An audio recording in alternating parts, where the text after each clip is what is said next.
Hanti, say hi. Hai. Wah, dapat bayar duit ke? Alamak. Lepas tu.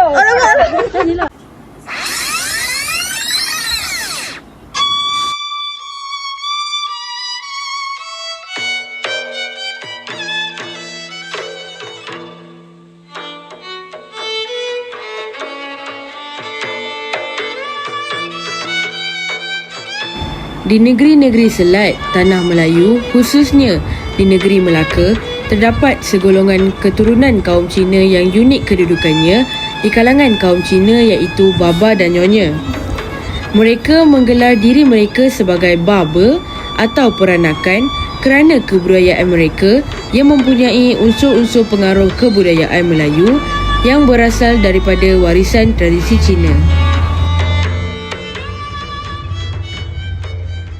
Bukan Hokkien. Okey. Nyonya you kena jalan Jemerang Road terus habis you masuk sebelah sini sana ada banyak Baba Nyonya. Banyak tu, kalau itu pun sudah tutup. Ada museum tu kan? Siang Pukul hari, 5. malam dah tutup. Siang hari besok pergilah. Di sini juga kami telah menemu bual seorang wanita berbangsa Cina tentang maklumat yang kami perlukan, akan tetapi dia tidak faham bahasa Melayu dengan jelas dan meminta anak lelakinya untuk menerangkan dengan lebih lanjut tentang maklumat yang kami perlukan. Ada apa-apa tahu tak pasal Baba Nyonya? Tak berapa tahun sekarang sebab setahu kita kan dah kurang banyak sebab satu mereka jarang bergaul dengan orang, banyak yang dah migrate lah. Ada dengar banyak dekat Singapura lah. Ada dengar sajalah. Okay. Thank you so much. Untuk gadis yang berbaju kebaya ini pula, kami berminat untuk menemu bual dia kerana memakai baju kebaya Baba Nyonya dan wajahnya yang seakan kaum Baba Nyonya. Where are you guys from? Oh, Hong Kong. I see. How do you get that this dress? Oh. Thank you. Have a nice trip at Melaka. Bye. Kemudian, sebelum kami pergi, mereka bertanya tentang cara untuk menempah teksi di Malaysia.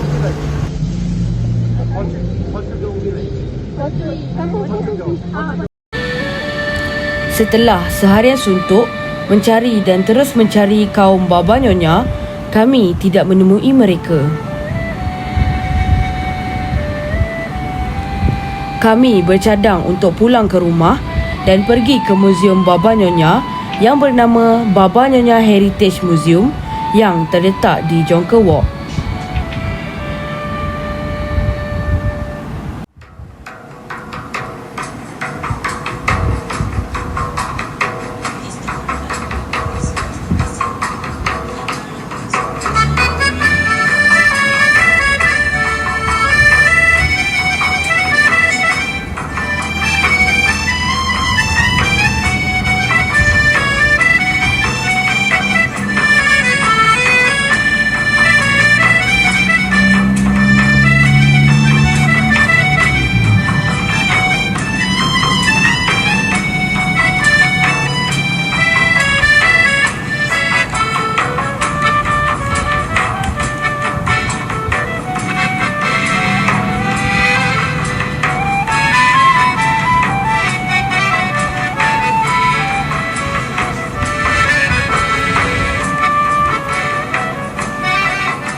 Nama saya Datul Adawiyah binti Mas Kazan. Nur Syazliana binti Muhammad Khairul. Saya Kisina Badisha binti Muhammad Sulhi. Ayah Farzana binti Muhammad Syidi. Muhammad Aidil Afiq bin Muhammad Zain. Boleh tak Cik Rabiatul menceritakan tentang asal-usul Baba Nyonya? Okey, baiklah. Asal usul Baba Nyonya ni dia berasal daripada keturunan kaum Cina yang unik kedudukannya di kalangan kaum Cina yang terdapat di negeri-negeri selat Tanah Melayu, kini sebahagian Malaysia, khususnya di negeri Melaka. Seterusnya, masyarakat ini dikatakan telah wujud sejak lebih 600 tahun lalu, iaitu ketika zaman kegemilangan Kesultanan Melayu Melaka, apabila mereka datang untuk berdagang di bumi ini dan kemudiannya berkahwin dengan masyarakat Melayu. Sebahagian mereka enggan mengakui bahawa mereka adalah orang Cina, tetapi sebaliknya mendakwa bahawa mereka adalah rakyat British dan amat berbangga dengan kedudukan ini. Mereka juga mengeji pendatang Cina yang baru dan mempunyai kelab tersendiri yang tidak membenarkan pendatang Cina masuk. Hal ini demikian, mereka memanggil mereka sebagai baba atau peranakan kerana kebudayaan mereka yang berasal daripada warisan tradisi, iaitu mempunyai unsur-unsur pengaruh kebudayaan Melayu. Seterusnya, penyesuaian dan resapan budaya mereka terhadap suasana sosio budaya di persekitaran mereka di zaman silam, iaitu melalui perkahwinan campur yang berlaku di antara kaum-kaum Cina dan Melayu, adalah punca mengapa generasi-generasi seterusnya memanggil mereka sebagai baba. Akhir sekali, kebanyakannya masih mengekalkan agama tradisional Cina dan Buddha, namun dalam ramai yang memeluk agama lain seperti Kristian yang amat popular di kalangan remaja. Dari segi perkahwinan pula, adakah adat kaum baba dan nyonya ni sama seperti kaum Melayu atau lain? Jawapan saya ialah lain. Ini kerana saudagar Cina di Melaka zaman silam gemar memperisterikan atau mempergundikkan wanita Melayu dari semenanjung Tanah Melayu atau Sumatera. Hasilnya, suku baba dan nyonya memperlihatkan campuran budaya Cina dan Melayu yang berseinergi. Catatan dari abad ke-19 dan awal abad 20 menyatakan bahawa lelaki baba lazimnya mengahwini wanita dalam masyarakat peranakan setempat. Ada kalanya, keluarga peranakan membawa masuk pengantin dari China atau menghantar anak perempuan mereka ke China untuk mencari suami. Orang peranakan biasanya berkahwin dengan pasangan setempat yang sama darjatnya. Lelaki kaya paling menggemari cincoi atau perkahwinan matri lokal, iaitu si suami menyertai keluarga si isteri. Lamaran memerlukan buah tangan pinangan, iaitu bakul berkilau 2 tingkat yang dibawa oleh pengantara yang mewakili pelamar kepada ibu bapa pengantin idaman. Kebanyakan suku peranakan tidak beragama Islam, sebaliknya memelihara adat penyembahan nenek moyang mereka dari kaum Cina, tetapi ada yang memeluk agama Kristian. Majlis perkahwinan peranakan yang banyak mengetengahkan tradisi China merupakan antara perkahwinan tradisi yang paling berwarna-warni di Malaysia dan Singapura. Majlis diserikan dengan lagu berima spontan, iaitu Dondang Sayang, yang dinyanyi dalam bahasa Melayu dan ditarik oleh para hadirin di jamuan. Pedondang bergili-gili menyambungkan lagu bertema asmara sambil menari berpusing-pusing dengan perlahannya. Dondang Sayang memerlukan kemahiran berjenaka dan bertikam balas. Siapa yang bijak berdondang, maka dialah yang meraih gelak ketawa dan tepukan tangan ramai-ramai. Pelat logat dan cara berbahasa baba dan nyonya juga, serta kepandaian menyerikan lagi persembahan. Perkahwinan tradisional baba nyonya merupakan satu majlis yang memenatkan dan akan berlangsung selama 12 hari. Menurut mereka, jika orang yang sama berkahwin sekali lagi, dia tidak akan berpeluang untuk mempunyai upacara sebegini sekali lagi. Segala urusan mencari jodoh bagi anak perempuan akan diuruskan oleh ibu bapa mereka. Mereka tidak boleh membantah keputusan orang tua. Jika seseorang perempuan itu belum berkahwin sebelum usia 2 tahun, maka dia akan dianggap sebagai anak dara tua. Mereka juga akan mengalami kesukaran dalam soal mencari jodoh. Bagi pihak lelaki pula, mereka selalunya akan berkahwin dalam usia 20 tahun. Permulaan majlis perkahwinan baba nyonya bermula apabila pihak pengantin perempuan menerima rombongan peminangan daripada pihak pengantin lelaki. Orang tua pasangan pengantin akan menguruskan tarikh melangsungkan perkahwinan setelah mereka memilih satu hari yang bertuah dengan menggunakan kalender Cina, dan jemputan akan dikeluarkan. Jemputan akan dikeluarkan kepada mereka yang terlibat. Jemputan ini dipanggil antah sirih. Masyarakat baba nyonya tidak menggunakan kad jemputan, sebaliknya mereka menggunakan wang yang mengandungi kacang, limau dan daun sirih sebagai ganti. Seorang nyonya tua akan diberikan tugas ini, iaitu pergi daripada rumah ke rumah tertentu untuk menghantar jemputan yang unik ini. Walaupun setiap keluarga menerima sehelai daun sirih, tapi ia bermaksud untuk menjemput seluruh keluarga ke perkahwinan itu. Apakah pula makanan tradisional Baba dan Nyonya? Makanan tradisional Baba dan Nyonya ini amat terkenal dengan identiti masyarakat Baba dan Nyonya di Melaka. Masyarakat ini juga terkenal dengan makanan tradisinya turun-temurun daripada nenek moyang mereka. Biasanya, makanan kaum Baba berasal daripada China, tetapi disesuaikan dengan selera kaum Baba yang gemarkan masakan pedas kaum Melayu. Tetapi amalan ini hanya diamalkan di rumah. Makanan dan masakan tradisi masyarakat Baba ini biasanya disajikan pada hari perayaan seperti sebutan Tahun Baru Cina, hari lahir atau majlis perkahwinan.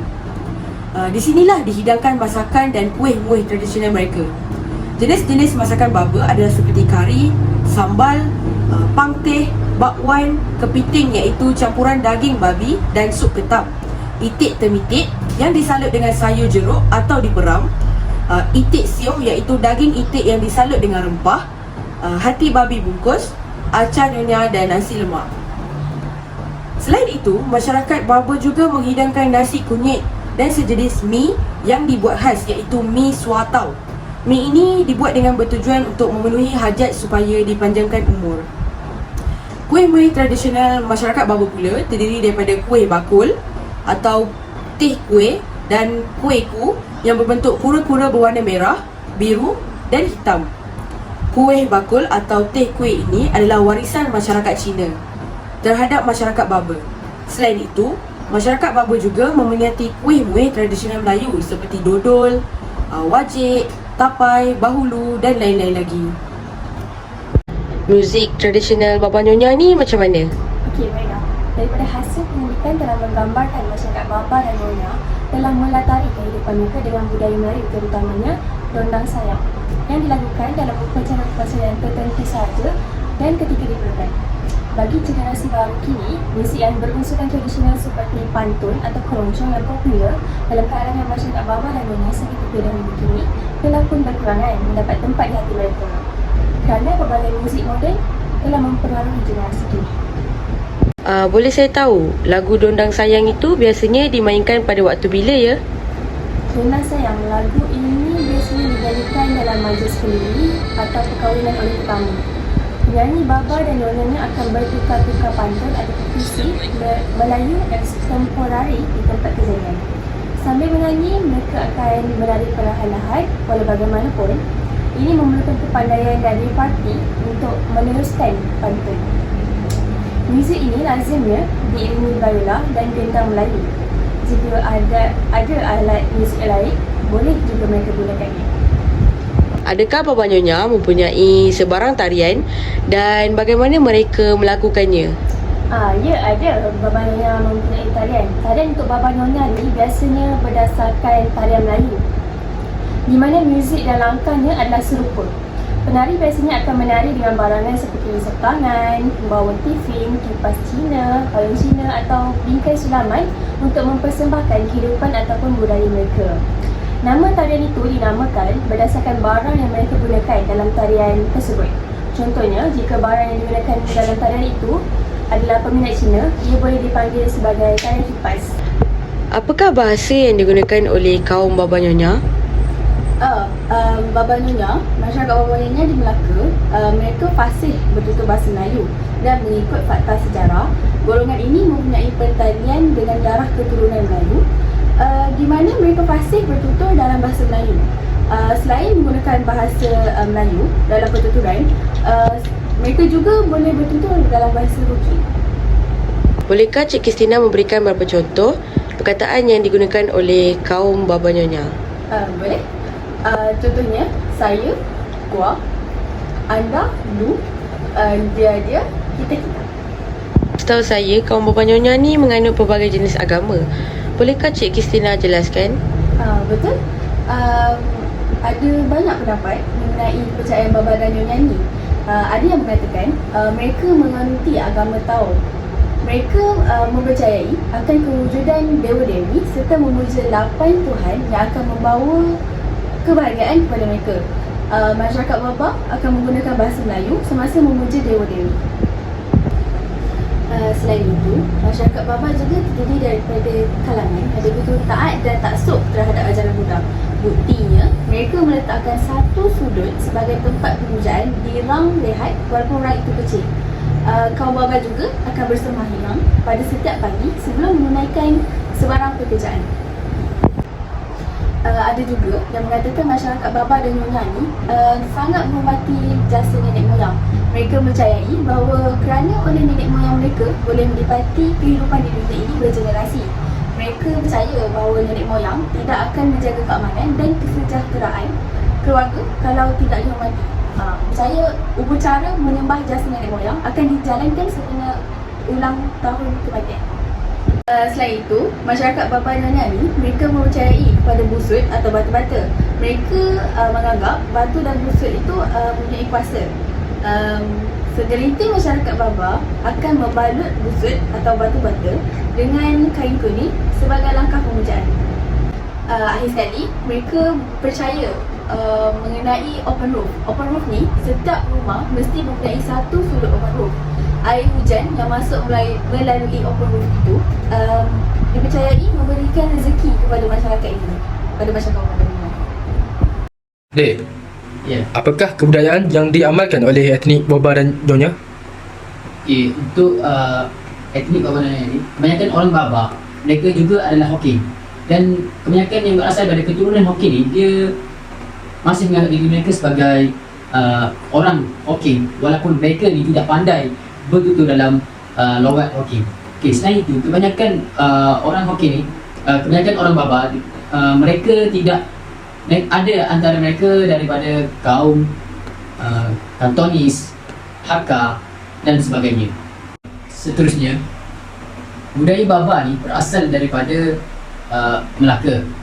Tetapi apabila Pulau Pinang dan Singapura ni berkembang dan dimajukan, kebanyakan banyak orang Baba berpindah ke negeri-negeri berikut. Okey. Untuk teman-teman semua, etnik Baba Nyonya ni, kebanyakan mereka menggunakan bahasa Baba untuk bertutur. Okey, bahasa Baba ni dia lebih kurang dialek orang yang digunakan oleh orang Melayu, tetapi agak sedikit berbeza tapi dapat dipahami oleh orang Melayu. Okey. Seterusnya, cara masakan etnik Baba Nyonya ni, mereka diresapi dengan cara masakan orang Melayu kita, yang mana masakan orang Melayu ni agak berlemak, manis dan sedap. Okey. Dan telah menjadi satu kebiasaan bagi mereka makan menggunakan tangan seperti mana orang Melayu makan, dan mereka juga makan seperti itu. Budaya lain yang ada dalam etnik Baba Nyonya ni, okey, adalah tocang. Tocang ini melambangkan pengabdian kepada kerajaan Manchu. Serta mereka juga ada tradisi yang mana mereka mengikat kaki kaum wanita, yang mana perkara itu dianggap sebagai adat ataupun tradisi yang tidak bertamadun. Okey, akhir sekali adalah untuk tuan-tuan semua, kaum etnik Baba Nyonya ni, mereka kebanyakan pelan-pelan rumah mereka diambil daripada pelan-pelan rumah tradisional daripada Cina, bukannya ikut daripada rumah orang Melayu.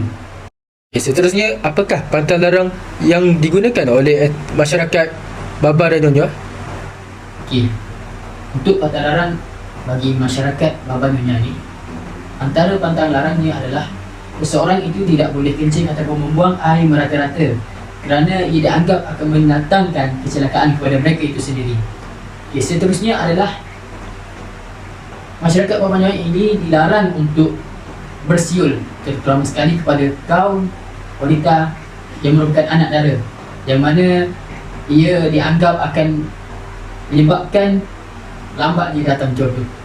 Dan ketika musim perayaan Cina, mereka ini dilarang untuk membersihkan rumah, mengelap cermin, menyapu lantai dan sebagainya, kerana ia akan menyebabkan membuang tuah dan mendatangkan sian. Okey, seterusnya adalah masyarakat Baba Nyonya ni, mereka seperti mana yang kita tahu, mereka akan menyambut perayaan Cina, dan di mana mereka ni akan beli dan membakar mercun yang mereka beli itu, dan serpihan daripada mercun itu tidak boleh disapu kerana serpihan itu dianggap sebagai tuah dan merupakan jalan untuk mereka menuju ke syurga. Okey. Akhir sekali mereka mempercayai feng shui, mana kebanyakan rumah mereka mempunyai perigi di tengah-tengah rumah mereka digunakan untuk menadah air hujan, yang mana air hujan itu dianggap sebagai satu kekayaan.